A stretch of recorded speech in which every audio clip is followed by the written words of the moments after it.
Olá, cursistas! Sejam muito bem-vindos. É um prazer estar de volta aqui com vocês.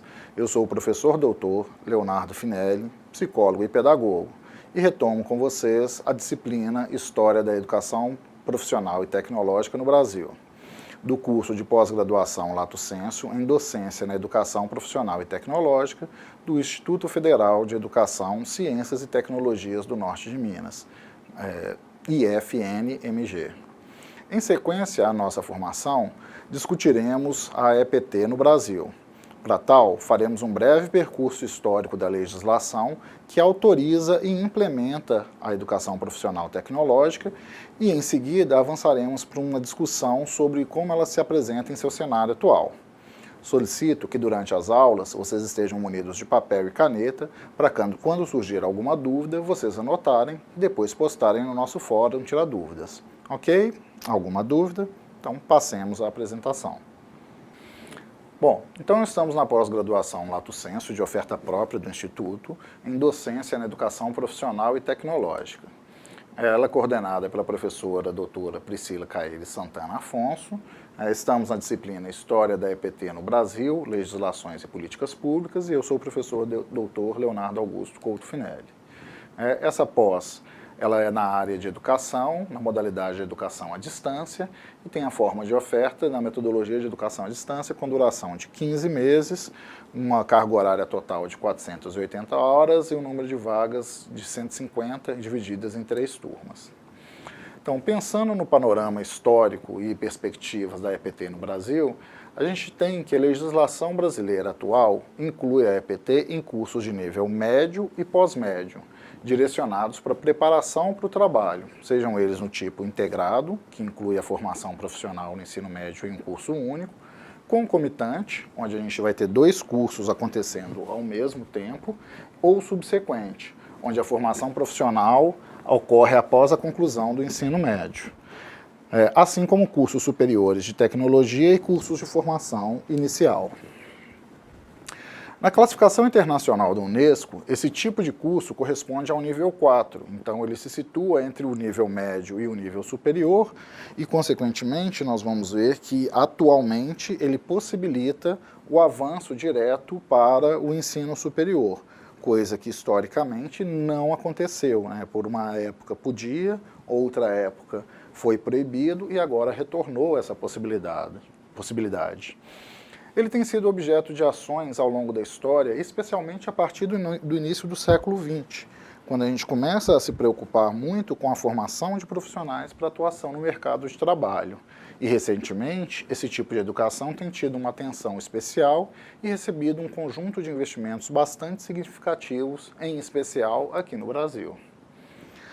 Em termos da literatura que nós estamos utilizando, se trata de um artigo que tinha os objetivos e metodologia de contextualizar a evolução do número de matrículas por tipologia de cursos na educação profissional e tecnológica, considerando também os dados e metas do Plano Nacional de Educação, considerava também a verificação das aproximações e discrepâncias entre as metas e os resultados obtidos nos cursos de EPT.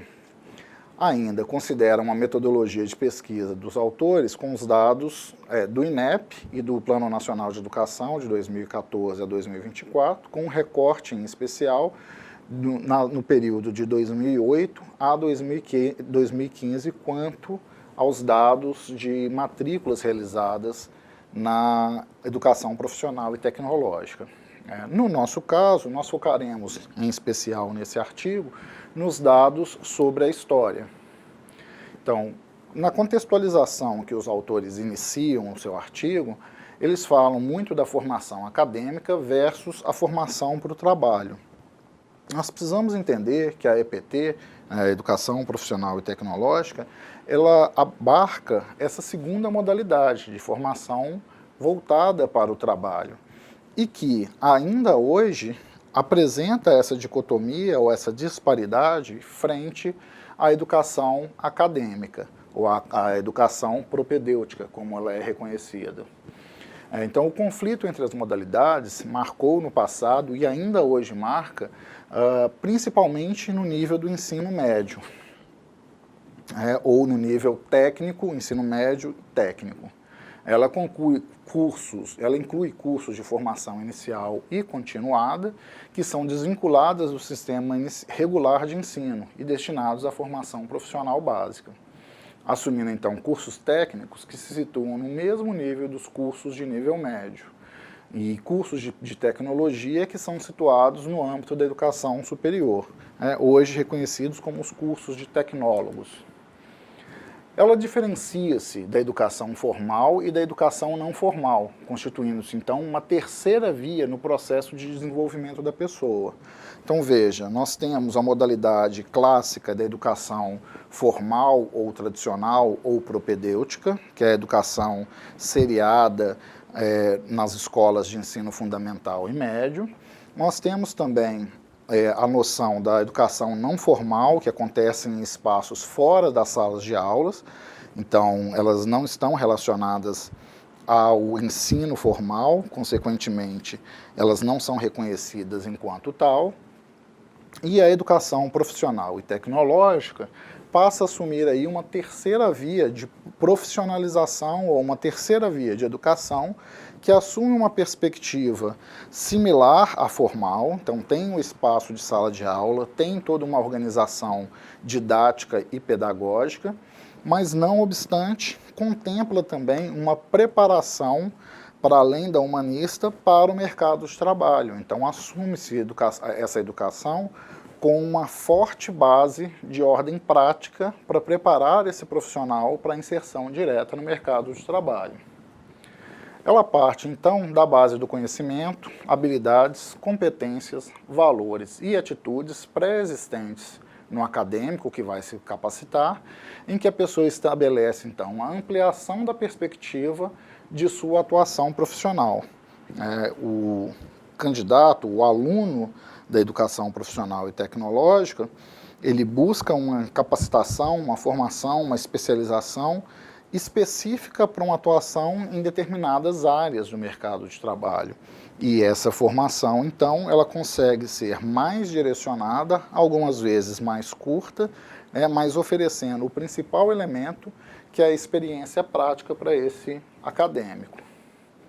Então, o ensino profissional deriva do contexto que considera, primeiro, a educação formal e sistemática, que a partir da Idade Média deu origem aos colégios e universidades. Então, tem esse elemento formal e sistematizado da educação.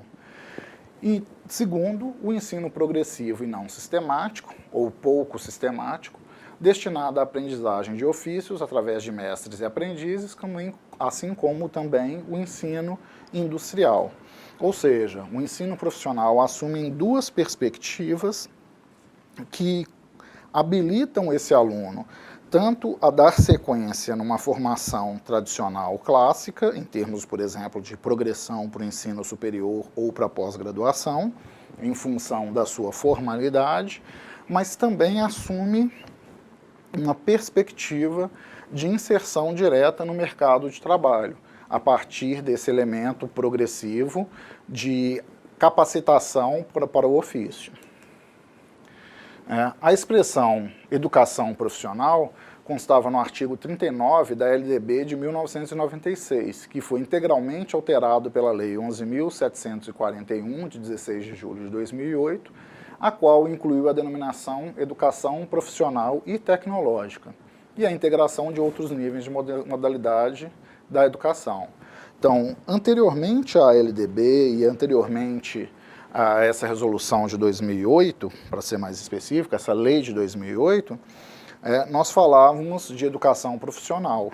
A primeira LDB de 1961 já contemplava um pouquinho dessa ideia de educação profissional, que é mantida e restabelecida na segunda LDB de 1996 e, eventualmente, em 2008, avança para a denominação atual da educação profissional e tecnológica, a EPT, como nós estamos discutindo, onde também há uma progressão desse nível de educação que sai da discussão eminentemente de ensino médio para avançar para uma educação tecnológica, profissional e tecnológica, mantendo a ideia do nível médio, com cursos técnicos, cursos de tecnólogos, então uma formação intermediária, cursos de graduação e cursos de pós-graduação, como o nosso, por exemplo, que trabalhamos aí a docência, a formação em docência específica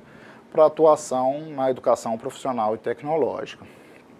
Então, a gente avança dos cursos técnicos, agregando o termo tecnológico, e inclui cursos de graduação, algumas vezes de menor duração. Como são conhecidos os cursos de tecnólogos. Então, os cursos de EPT são ofertados nos sistemas público e privado. Então, nós vamos ter tanto instituições públicas, os institutos federais, como nós estamos trabalhando atualmente, oferecendo capacitações e formações em EPT, assim como instituições privadas que podem ofertar também cursos específicos na área de capacitação profissional. Além de instituições voltadas prioritariamente para esse fim, que são o Sistema S e a Rede Federal de Educação Profissional e Tecnológico, que é um sistema público. Então, o Sistema S foi criado por lei e é mantido por instituições do setor privado.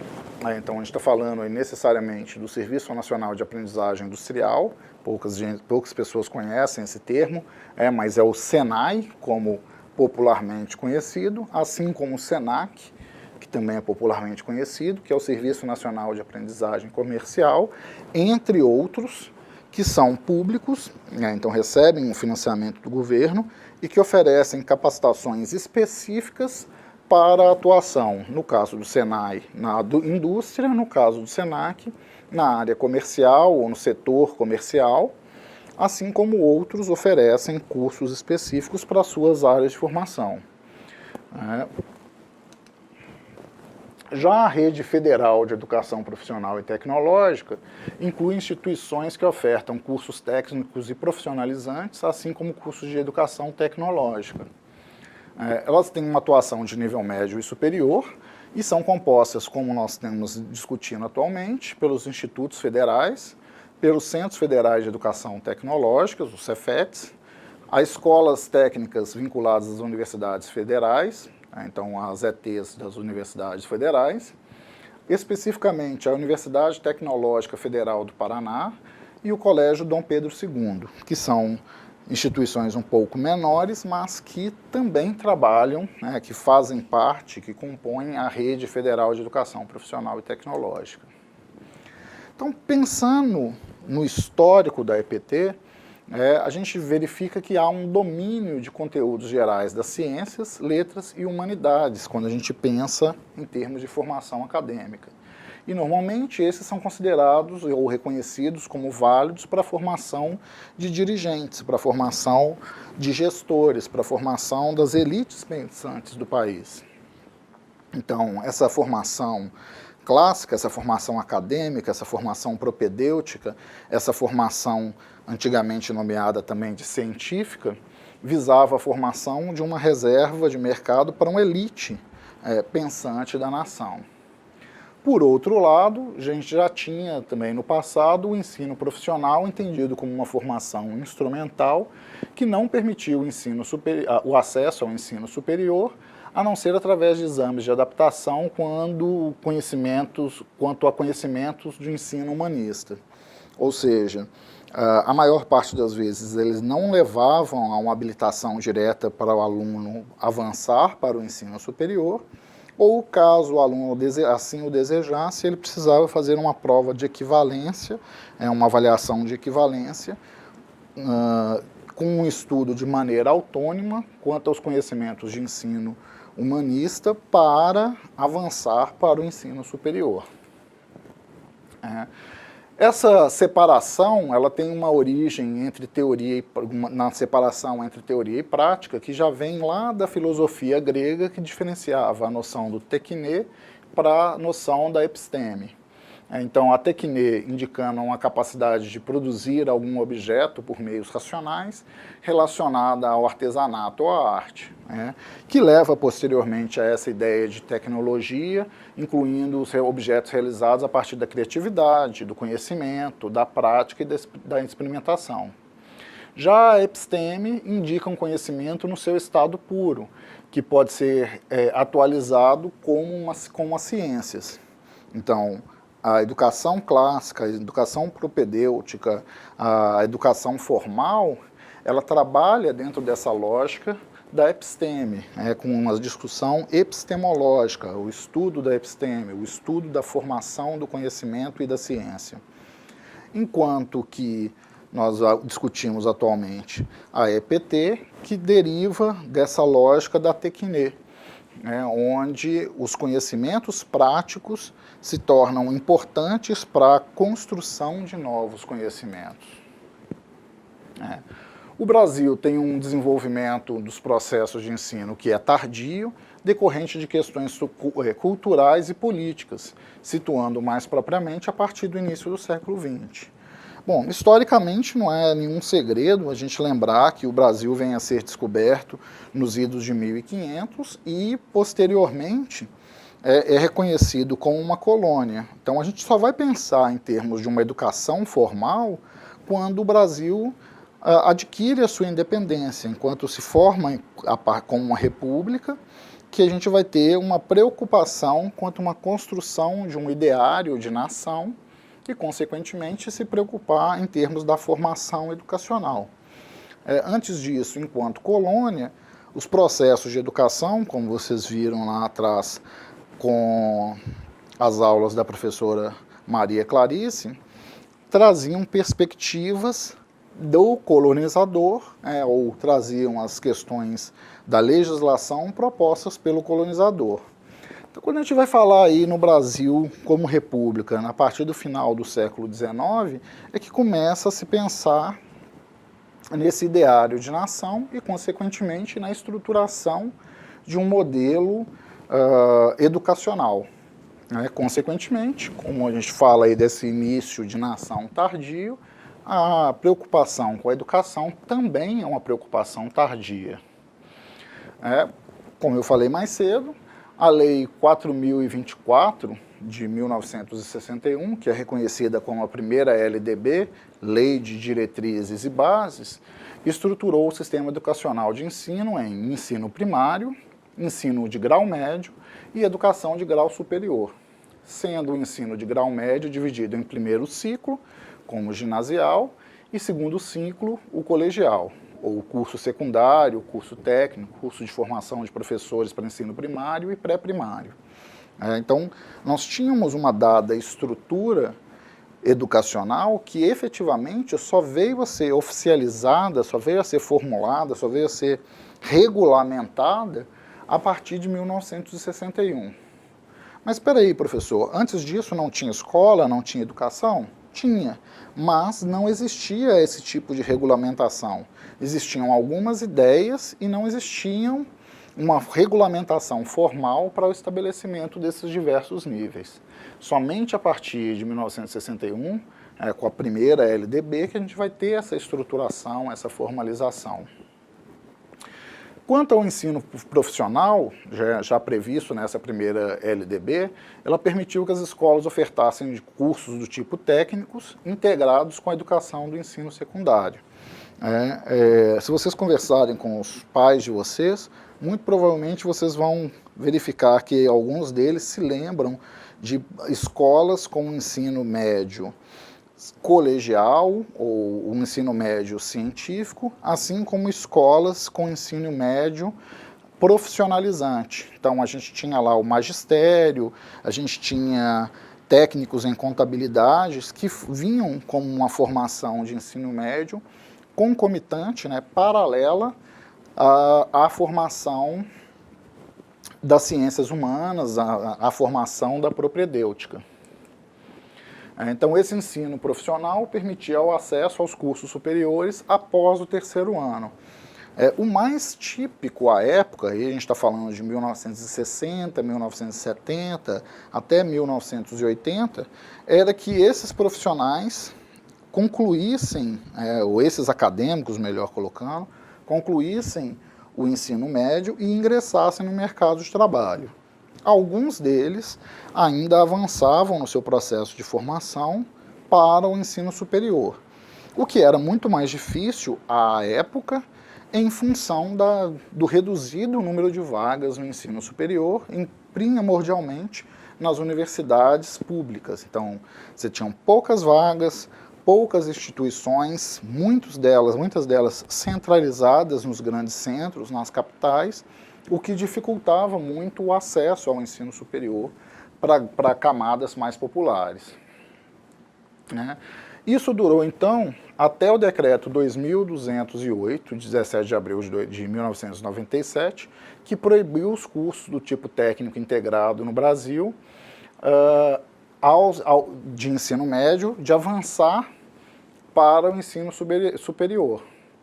Então, esse decreto, 2208, ou 2208, estabeleceu a separação entre o ensino médio e a educação profissional.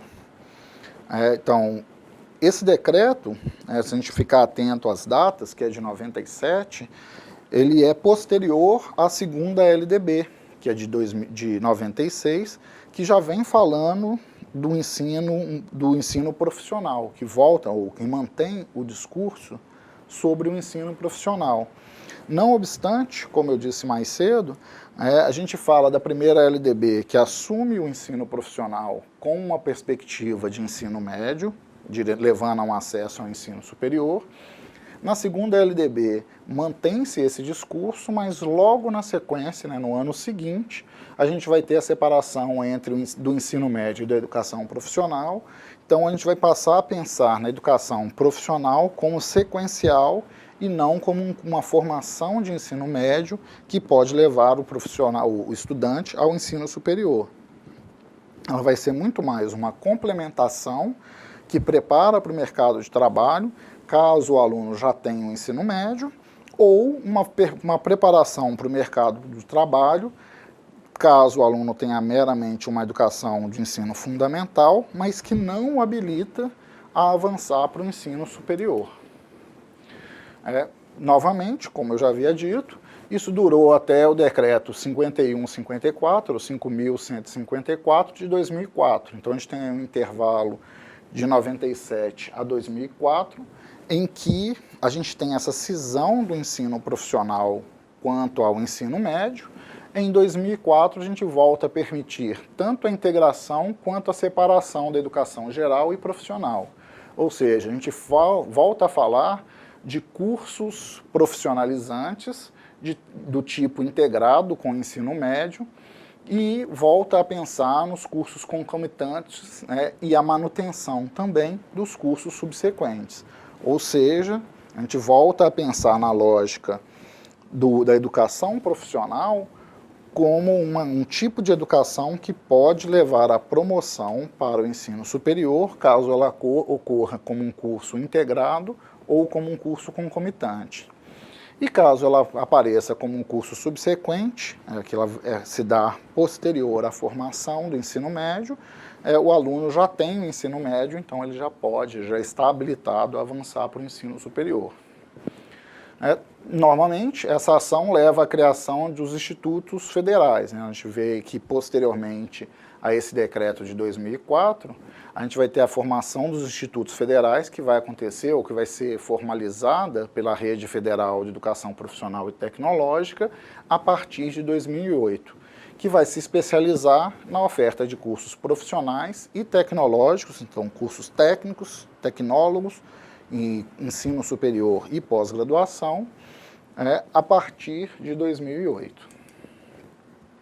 Então, os institutos federais são também amparados pela Escola Técnica Aberta do Brasil, a ETEC do Brasil, que tem o objetivo de ofertar cursos técnicos subsequentes à distância para a rede federal de EPT e instituições estaduais. Então, esse curso que nós estamos fazendo, ele é uma pós-graduação, então ele já está em um nível até mais avançado do que o técnico, tecnólogo, graduação, estamos numa pós-graduação, compreendendo a lógica, né, pensando um pouco desse histórico para situar a nossa formação em termos de uma preparação de nossos futuros acadêmicos para o mercado de trabalho, mas dentro de uma lógica que a gente compreende essa formação tecnológica em função da oferta que nos é apresentada. Avançamos aí para o segundo texto proposto para essa segunda semana de aula, Educação Profissional e Tecnológica, Análise e Perspectivas, da LDB de 96, a CONAS de 2004. Eu acrescento aqui, para auxiliar a nossa discussão, um glossário do texto, onde EM ele está se referindo ao ensino médio, EP, os autores se referem à educação profissional, ES, ao ensino superior, e CONAI, a Conferência Nacional de Educação. Então, nesse texto, os autores também discutem um pouco do histórico da formação da EPT, eles são um pouco mais meticulosos, podemos dizer assim, em termos de reconhecimento de legislação, apesar deles partirem já da LDB, né, Lei de Diretrizes e Bases, de 1996. Então, eles esmiuçam um pouco melhor a discussão da educação profissional a partir dessa resolução. Lembrem-se que no texto anterior eles falavam lá da primeira LDB de 1961 e vão avançar com a discussão reconhecendo muito mais decretos, emendas, leis, resoluções que são posteriores à segunda LDB. Então, a segunda LDB de 96, ela trata especificamente da educação profissional nos parágrafos 2º e 4º do artigo 36, assim como no capítulo 3º, né, ou no capítulo 3 da educação profissional. Lembrem-se que ela ainda não fala de educação profissional e tecnológica, mas meramente de educação profissional, que posteriormente vai ser reeditado esse termo em educação profissional e tecnológica. Então, a LDB define de uma forma bastante simples, pouco clara, pouco direta, os princípios da educação profissional no Brasil, nesses artigos e também nos artigos 39 a 42. Então, apesar dela ter aí um capítulo específico à educação profissional, ela carecia de muitas definições que não estavam presentes nessa lei. E a partir dessas definições pouco claras, elas foram sendo complementadas de forma definitiva por meio de legislações complementares, por meio de decretos, resoluções que são complementares à legislação em função da necessidade da sua aprovação no período do ano de 1996. Então, o contexto da educação profissional e tecnológica ele foi publicado um pouco melhor no decreto 2208, ou 2208, de 97, que definia de forma direta e objetiva o que não estava claro no texto da LDB. Então, por exemplo, esse decreto ele determinou os objetivos da educação profissional, suas formas de articulação, seus níveis de educação, diretrizes curriculares, formas de estruturação dos currículos e outros aspectos que não estavam previstos na legislação, apesar dele também ter criado essa cisão entre a educação profissional e a educação acadêmica, científica, regular do ensino médio.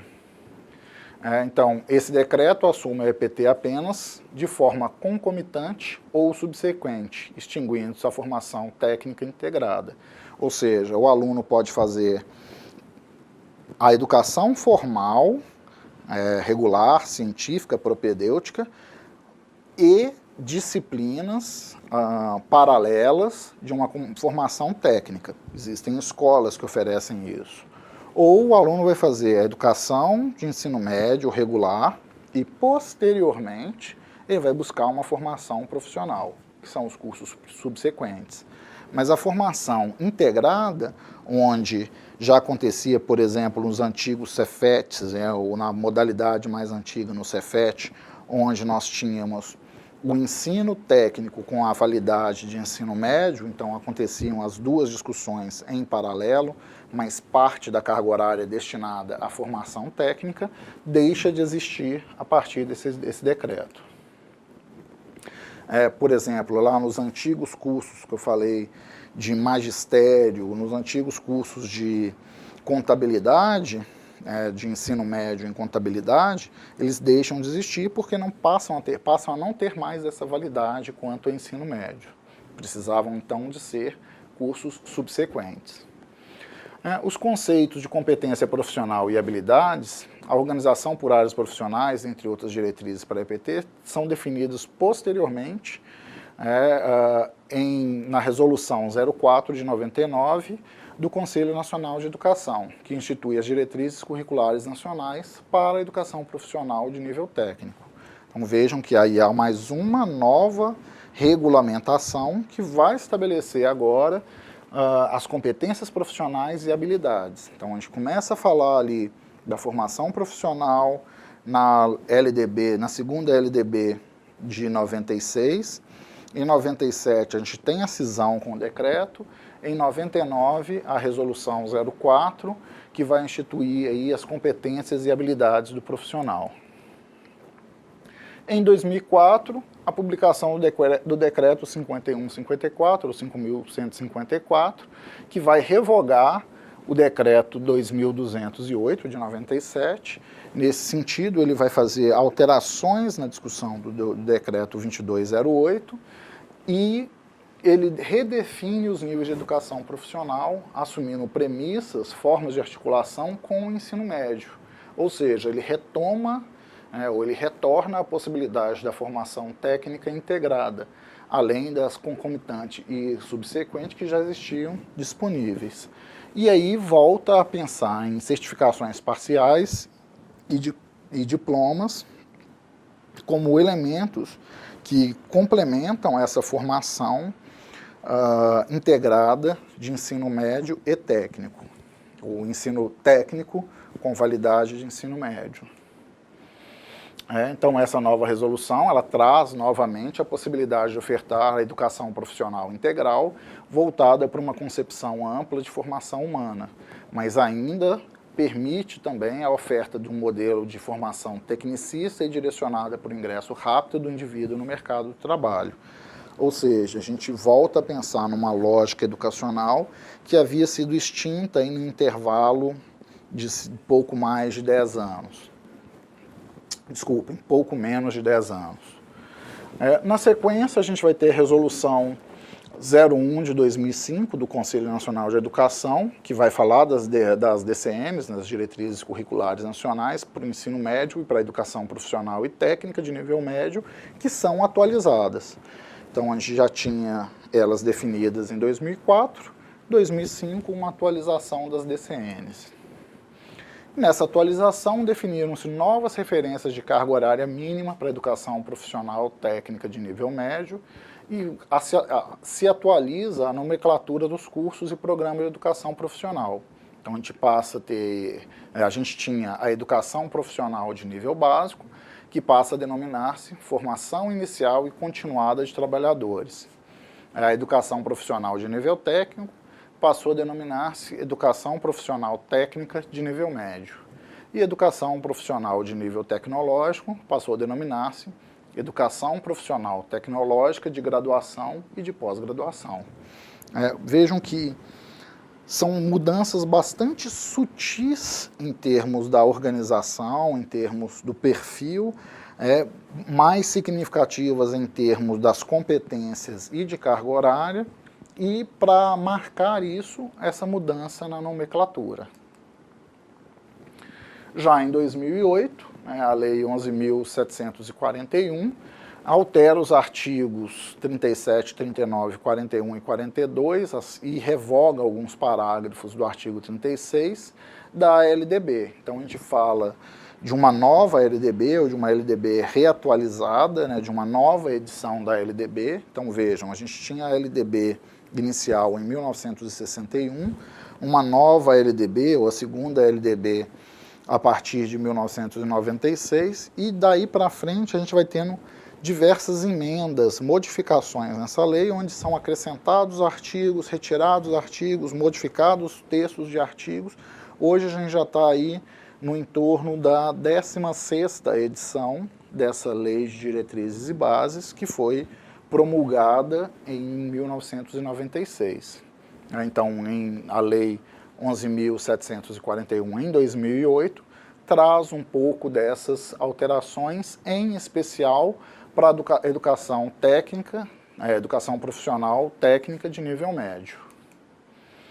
Trata-se, então, de um marco importante para a educação profissional no Brasil por dois grandes motivos, entre diversos outros. A educação profissional técnica de nível médio passa a constar na seção 4A da LDB, dentro do capítulo 2, que trata da educação básica, e do capítulo 5, dos níveis da modalidade de educação e ensino, e a LDB passa, de fato, a ter incorporado definições mais claras e objetivas da educação profissional e tecnológica, o que revoga lá o decreto 5154 de 2004, que, por sua vez, já havia revogado o decreto 2208. Ou seja, em termos de atualização, a partir desse momento, de 2008, a gente passa a falar em educação profissional e tecnológica.